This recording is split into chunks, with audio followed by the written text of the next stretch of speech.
حضرت عبداللہ بن عمر رضی اللہ عنہ تعالیٰ بیان کرتے ہیں، رسول اللہ صلی اللہ علیہ وسلم نے فرمایا، میری امت پر ایسا وقت آئے گا جیسے بنی اسرائیل پر آیا تھا۔ وہ اپنی مماثلت میں ایسے ہوں گا جیسے جوتا جوتے کے برابر ہوتا ہے۔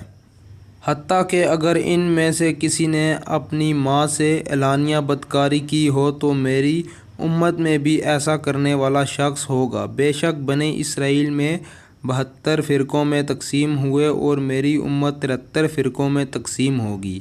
ایک ملت کے سوا باقی سب جہنم میں ہوں گے۔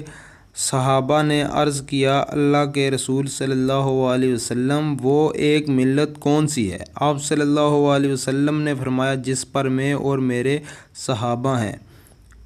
مشکوٰۃ المصابیح حدیث نمبر 171۔ کتاب و سنت کے ساتھ تمسک اختیار کرنے کا بیان۔ کتاب